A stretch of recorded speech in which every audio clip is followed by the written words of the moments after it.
Сәлеметсіздер ме, білім алушылар? Бүгінгі сауат ашу пәнінен онлайн сабағымызды бастаймыз. Сабағымыздың тақырыбы әңгіме оқимын сөз. Сабағымыздың мақсаты әріпті тану, ажырату және оны дыбыспен сәйкестендіру. Білім алушылар, есімізге түсірейікші, сөз неден құралады? Дұрыс айтасыздар, дыбыстан құралады. Дыбыстарды не істейміз? Өте жақсы. Естиміз, көреміз, оқимыз. Сөздерді жазғанда дыбыстарды қолданамыз ба? Осы сұраққа кім жауап берер екен?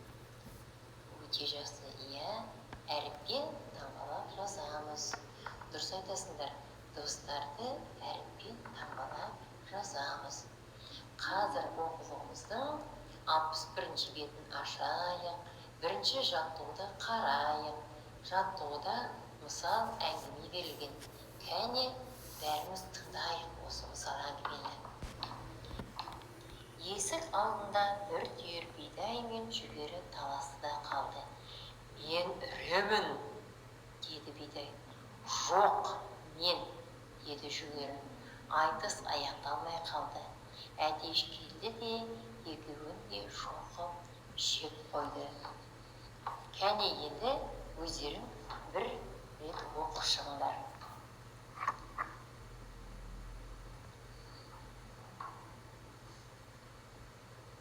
Жарайды, өздерің оқып шықтыңдар, не түсініңдер? Айта қойыңыздаршы. Өте жақсы, бидай мен жүгерінің әңгімесі. Дұрыс айтасыздар. Не істеді олар? Өте жақсы, таласты. Дұрыс, өте жақсы. Айтысты. Екеуі айтысып тұрғанда әтеш не істеді? Екеуін жеп қойды. Өте жақсы, өте жақсы жауап беріп жатыр. Екеуінің арасында қандай жағдай туындап тұр еді? Өте жақсы. Айтысты, тартысты, күш сынасты. Дұрыс айтасыңдар. Екеуі де айтысты, тартысты. Айтыс немен аяқталды деп ойлайсыңдар? Өте жақсы. Әтеш айтысты, тоқтатты. Дұрыс айтасың. Не істеді тағы да? Жеп қойды. Дұрыс айтасыңдар. Екі адам айтысқан жерде қандай жағдай болады екен? Дұрыс. Айқай болады. Өте жақсы. Тағы не болады?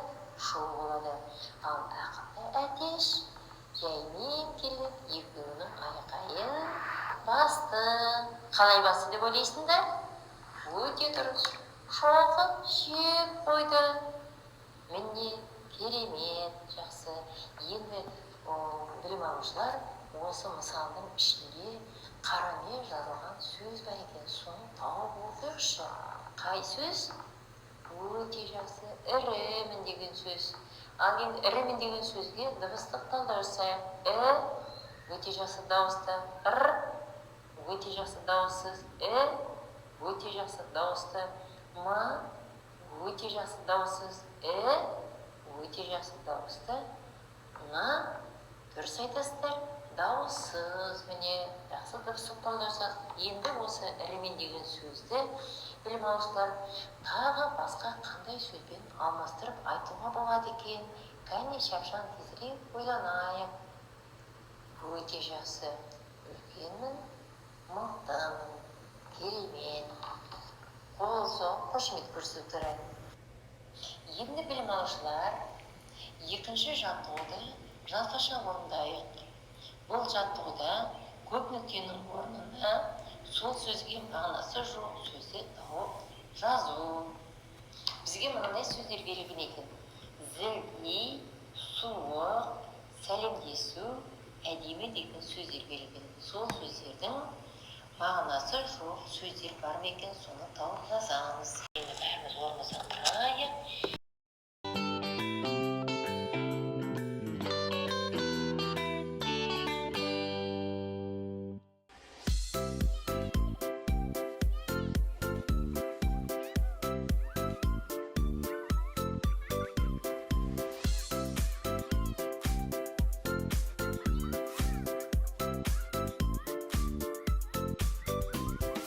Бала алақан, саусақтарың айбат, былай ойнат. Бала балапан, қане қайсы алақан, саусақтарың айбат, былай ойнат. Бір қадам алға басамыз, алақанмен соқ. Бір қадам артқа басамыз, аяқпенен топ. Бір қадам алға басамыз, алақанмен соқ. Бір қадам артқа басамыз, аяқпенен топ.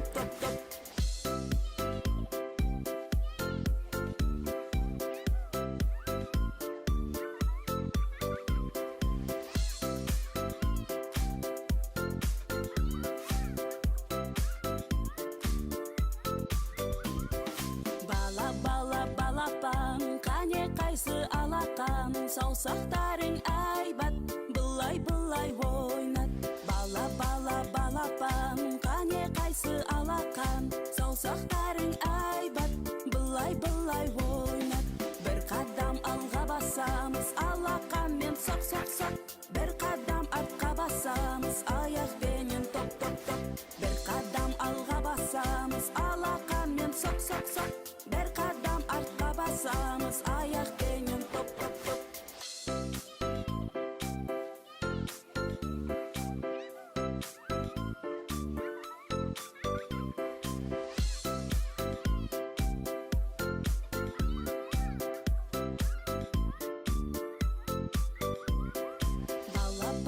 Балапан, қане қайсы алақан, саусақтарың айбат, былай ойнат.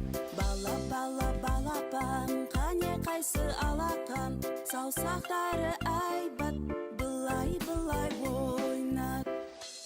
Енді біз оқуымыздың 62 бетіндегі 3-ші жаттығу тапсырмасын орындаймыз. Бұл жаттығуда өлең берілген, яғни өлеңді көшіріп жазу. Көшіріп жазу дегенде біз қатесіз, таза, әдемі жазамыз. Ал бәріміз кірсек, өте жақсы. Енді жазу тапсырмасын орындап болсақ, осы өлеңді бәріміз жаттаймыз. Кәне бәріміз маған ілесіп, бірге айтайық, содан соң қайталайсыздар. Май алады сүттен, құрт алады сүттен, сүт алады молырақ, малын баптап күткен. Кәне кім қайталап айтар екен? Өте жақсы. Міне, сонымен біз өлеңді де жаттап алдық. Екі білім алушылар оқуымыздағы 4-ші жаттығу тапсырмасымен танысайық. Бұл жаттығуда қаймақ деген сөздегі әріптерді пайдаланып, мына бос ұяшықтарға сөздер құрап жазуымыз керек. Қайталап айтамын. Қаймақ сөзіндегі әріптерді пайдаланып, бос ұяшықтарға сөз жазайық. Бірінші ұяшықта 5 әріптен тұратын сөз, екінші ұяшықта 3 әріптен, үшінші ұяшықта 2 әріптен, төртінші ұяшықта 3 әріптен тұратын сөздер.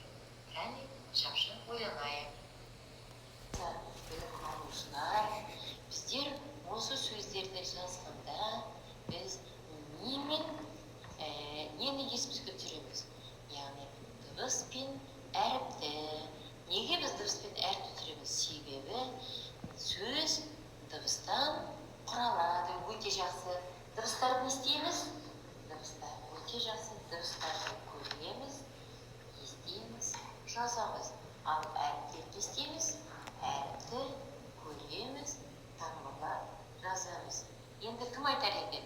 Сөз нені білдіреді? Дұрыс айтасыздар. Сөз белгілі бір мағынаны білдіреді. Қайталап айтамын. Сөз белгілі бір мағынаны білдіреді. Олай болса біздер бүгінгі сабағымызда сөз дыбыстан және әріптен тұрады. Дыбыстарды көреміз, естиміз, жазамыз.